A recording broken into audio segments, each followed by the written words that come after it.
Hola Altubers, hoy vamos a hablar de cine, pero de un cine muy especial, el cine de Semana Santa. Esto por lo menos tiene un par de implicaciones. Por un lado, el cine de Semana Santa viene a ser aquel que conmemora y recuerda los hechos que se recuerdan y celebran en estas fechas, como es, por ejemplo, la vida, la pasión y la muerte de Jesucristo. Esto por un lado. Pero por el otro también tenemos que hablar del cine de Semana Santa, que es el cine que se ve en Semana Santa. Curiosamente, en los años 40, 50, 60, el cine estaba prohibido durante unos días de Semana Santa, jueves, viernes, sábado. Luego el domingo Resurrección se convertía en un día de grandes estrenos. Bueno, estaban prohibidas otras muchas cosas, ¿no? Por aquello del fervor religioso de la época. Lo curioso es que, claro, a partir de cierto momento, en los años 60, entra la televisión no suspende sus emisiones y se nutre de un montón de películas más o menos relacionadas con los hechos que se supone se celebran en esas fechas. Entonces ya llegó un momento que eso era inaguantable y decidieron abrir también el caño para el resto en este caso, de los cines, para que se proyectaran películas. Decían que con un carácter especial, pero bueno, de la misma podía haber una película en la que mataban mucha gente, como por ejemplo El desafío de las águilas, donde Richard Burton y Clint Eastwood acaban con medio ejército nazi. Pero al margen de este tipo de cosas, que son detallitos históricos, sí hay que tener en cuenta que durante estas fechas, generalmente y durante muchos años todavía, se fueron emitiendo en televisión una serie de películas que, por un lado, recordaban los hechos de la vida de Jesucristo y de la muerte, y por otra parte, tenían una visión muy amplia. Podían colocarte tranquilamente cualquier película de tema bíblico, como Los 10 Mandamientos, por ejemplo, y también podían colocarte películas donde aparecieran romanos, aunque no tuvieran nada que ver con los hechos que se contaban, como Espartaco, por ejemplo, o situaciones que más o menos se acercaban a la vida de Jesucristo, como podía ser el caso de Salomé. Ahora, por ejemplo, si esa costumbre se mantuviera, pues lo mismo te colocaban Gladiator y se quedaban tan anchos. Pero bueno, afortunadamente esa costumbre, aunque no desaparecida del todo, sí ha ido poco a poco atenuándose. Hablemos pues en este vídeo de las películas relacionadas con la vida de Jesucristo. No hablaremos de las otras. Yo voy a hacerlo por el viejo truco de contar mis 5 películas favoritas del cine de Semana Santa.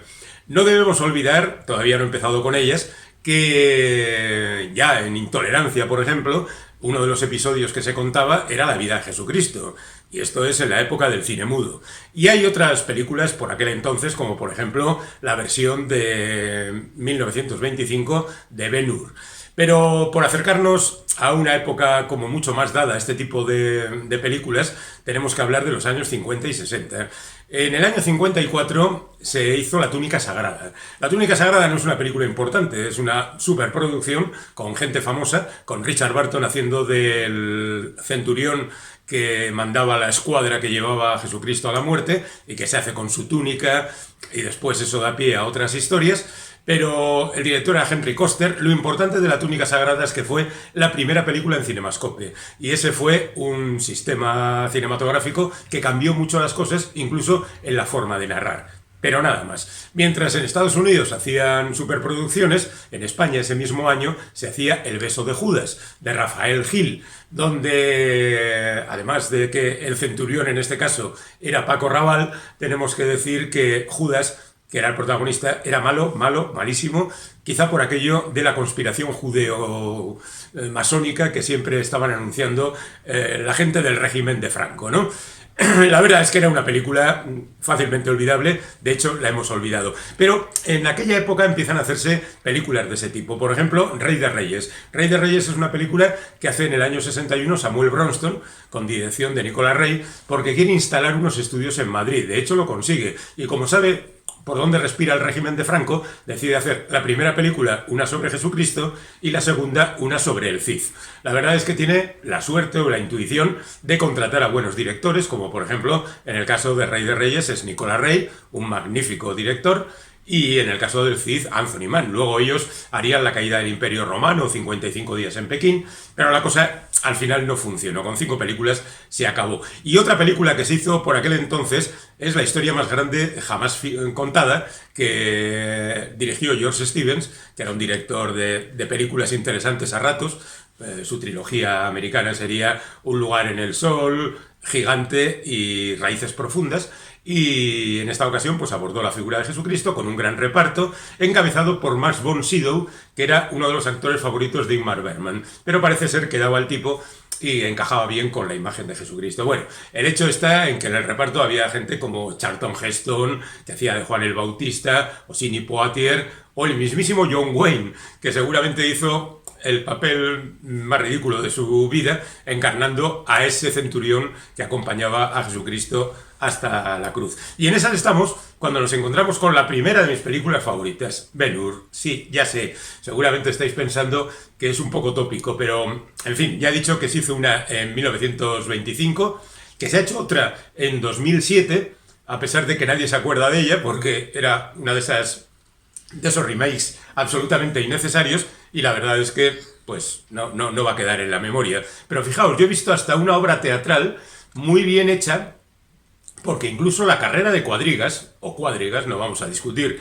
por un acento puesto en un lado o en otro, está muy bien hecha en teatro, y la batalla naval también, es muy divertida esa adaptación. Pero bueno, estamos hablando del Ben-Hur, de William Wyler, del año 1960, esa historia del judío que es amigo del romano, pero que este le traiciona, acaba mandándole a galeras, allí él salva a un tribuno, consigue convertirse en su heredero y vuelve de nuevo a Palestina para enfrentarse a su enemigo, en la famosa carrera y todo eso. Un melodrama superlativo, una cosa descabellada, enorme, fantástica, incluso contada con un ritmo un poco demasiado lento. William Wyler había hecho antes Horizontes de Grandeza, que es una película con un ritmo envidiable. Bueno, la de Ben-Hur tiene un ritmo más sosegado, y la verdad es que frente a secuencias de gran intensidad tiene otras pues un poco cansinas. Pero bueno, queda esa historia de cómo se hizo la película y sus implicaciones homosexuales,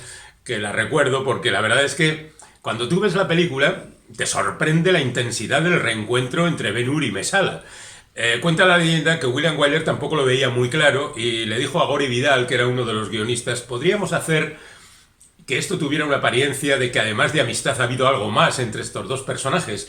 Y Gore Vidal, que sabía que a Charlton Heston no le podían hacer pasar por un homosexual, obviamente, le dijo a Stephen Boyd, oye, vamos a hacer esto, dale intensidad y a ver si él se contagia, y la verdad es que queda mucho mejor entendiéndolo así. Pero bueno, en cualquier caso es un detalle anecdótico dentro de una gran superproducción que a mí me parece razonablemente bien hecha y en consecuencia la aprecio dentro de lo que vale. Bueno, tengo que decir que esa película se rodó en parte en Italia, y en Italia se han hecho muchas películas sobre Jesucristo muy interesantes, como por ejemplo El Mesías, que hizo Roberto Rossellini, o Jesús de Nazaret, que hizo Franco Cefirelli, que era una película, bueno, en realidad era una serie televisiva de 370 minutos, que contaba con detalle y con un protagonista, Robert Powell, como muy metido en el papel de Jesucristo. Pero de todas esas películas que se hicieron en Italia, yo me voy a quedar con El Evangelio según San Mateo, de Pier Paolo Pasolini.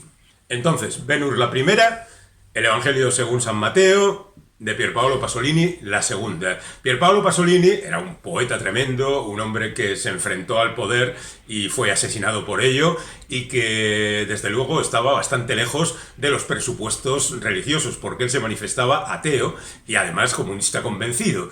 Pero en El Evangelio según San Mateo no cambió ni una coma del Evangelio. Lo filmó como a él le parecía. Él era un cineasta muy austero, por lo menos en esa época, muy cercano al neorrealismo, blanco y negro, por supuesto, imágenes muy marcadas, a veces largos paseos, las frases, por supuesto, están sacadas directamente del Evangelio. Un actor, Enrique Irazoqui, que era catalán, que interpretaba fantásticamente el papel de Jesucristo, y la verdad es que representan no solo al buen cine de Semana Santa. De hecho, esta es una de las pocas que no ha sido muy visitada en sus pases en televisión, al cine de arte y ensayo, al cine intelectual de la época, a pesar de tratar un tema religioso. Y la verdad es que es una película impactante. El Pasolini, que era ateo pero quería, creo, creer en algo, dedicó la película a Juan XXIII, el Papa que hizo posible justamente por aquellos días el Concilio Vaticano II, de donde se esperaban grandes cosas para que cambiara la Iglesia. y se adaptara a los tiempos y cambiaran un poco las circunstancias. Y la verdad es que todo se quedó más o menos en una decepción, salvo que se pusieron cancioncillas en las iglesias y cosas por el estilo. Y hablando de cancioncillas, creo que es el momento de hablar de las películas musicales basadas en la historia de Jesucristo, como es evidentemente el caso de Jesucristo Superstar, que llevó al cine ya en el 73 Norman Jewison, pero que es una obra que triunfó en los escenarios mucho antes, en los años 60. Esa visión musical con canciones que todos conocemos, que se representó en todo el mundo, que en España la hizo Camilo VI como Jesucristo y Teddy Bautista como Judas Iscariote, con canciones como Jesucristo Superstar, Hosanna, Getsemaní, que son conocidas por todos, y que a pesar de que congregó en las puertas de los cines a un montón de gente que creía que aquello era un insulto, más todavía, una blasfemia contra la religión, lo cierto es que la película tuvo mucho éxito y funcionó muy bien. Funcionó tan bien que opacó totalmente otra película curiosa que se basaba también en un musical titulado Gospel, donde había algunas canciones también meritorias y que trasladaba más o menos la historia de Jesucristo, también basada en el Evangelio, según San Mateo, a los tiempos actuales, evidentemente del año 73. Bueno, esas eran las películas musicales. Hay alguna más todavía, luego hablaremos de ella. Pero así llegamos a la tercera película de mis favoritas, que alguien dirá, esta no vale porque no es de Jesucristo. Bueno, ¿y qué? La vida de Brian. La vida de Brian es una película, yo creo que es el punto más alto de la creatividad de los Monty Python, con algunos momentos históricos, histriónicos e histéricos, si se me permite, porque la verdad es que cuando la ves por primera vez te ríes de casi todo, ¿no? La secuencia de Pijus Magnificus puede resultar bien en una primera visión, pero en la segunda y en la tercera ya te hace menos gracia. Pero hay otras secuencias, como lo del Frente Judaico de Liberación y todo eso, o qué es lo que han hecho los romanos por nosotros, que la verdad es que todavía aguantan muy bien y nos hacen mucha risa, vista 2, 3, 5 o hasta más veces. Es un poco como los hermanos Marx. La vida de Brian es muy divertida, la secuencia final, con los crucificados, con esos chistes que ya no te sorprenden, pero la primera vez que va uno y le dice al que tiene que indicar por dónde tiene que ir, si está condenado o no, le dice, soy inocente. Le dice el otro, bueno, vete por aquí, que no, que es mentira, que soy culpable, que me van a crucificar. La primera vez te hace gracia, pero luego ya no tanto. En fin, pero es una película, yo creo que valiente, curiosa, con ganas de destripar un poco el tema, y el protagonista se llama Brian, no se llama Jesús, pero bueno, la verdad es que hay tantos puntos de contacto que a nadie se le oculta que verdaderamente la vida de Brian está referida a la vida de Jesús. Y con eso saltaríamos a la otra película escandalosa, que sería mi cuarta favorita, que sería La última tentación de Cristo, que hizo Martin Scorsese, con Willem Dafoe en el papel protagonista y bueno, pues su equipo habitual, Harvey Keitel y el resto de la peña, e incluso con David Bowie. Pero bueno, al margen de eso, La última tentación de Cristo es una película crítica con la figura de Jesucristo. De hecho, se parte de la idea de que estando el crucificado en la cruz, aparece su ángel de la guarda y dice que no, que ya ha sufrido bastante y que su padre ha decidido indultarle, y entonces pues lo bajan de allí y vive una vida como cualquier persona normal después. Esa sería la última tentación de Cristo. ¿Sería una alucinación de Cristo en la cruz? Bueno, lo que sea, las interpretaciones están a disposición de cualquiera, pero Scorsese hace una película muy intensa, muy austera también, fijándose en detalles. Vamos a ver, Jesucristo fabricaba cruces para los invasores romanos. Eso podría llegar a ser más escandaloso que se le perdonara la vida, ¿no? Era un traidor, de alguna manera, a su pueblo a favor del invasor.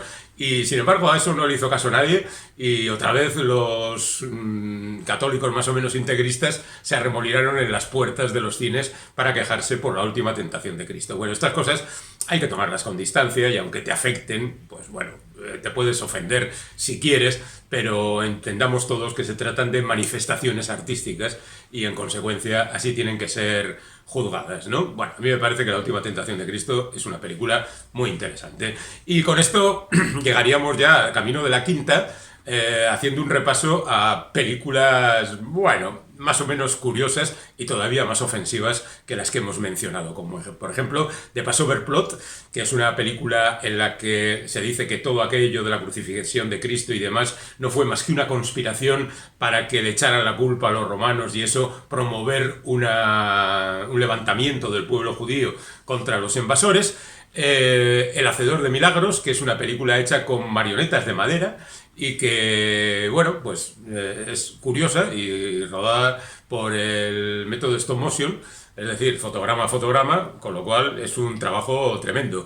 Hay un anime que dura 10 minutos y que se titula Mi último día y que habla justamente de la crucifixión. O sea que aquí es ir justamente a lo auténtico, a los últimos minutos casi de la vida de Jesús.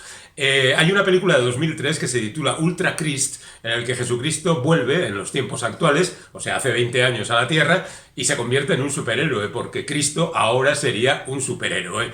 Y la más descabellada de todas ellas sería Jesucristo mata vampiros, donde Jesucristo vuelve a la Tierra, se enfrenta a seres sobrenaturales de todo tipo, incluidos los ateos. Hay una batalla contra los ateos que salen en grandes cantidades de un utilitario a los que se enfrenta Jesucristo con el pelo cortado y cambiado un poco de actitud y con golpes de kung fu y cosas por el estilo. Lo cual nos lleva a la quinta película, que es esa película que empieza donde las demás terminan, la que habla de Barrabás. Barrabás es la película de Richard Fleischer, que se hizo en 1961, y que contaba cómo Poncio Pilato dice: ¿a quién queréis que salve? ¿A Barrabás o a Jesús? Y el pueblo, impulsado por los sacerdotes, dice: suelta a Barrabás, pero nada se sabe de esa figura.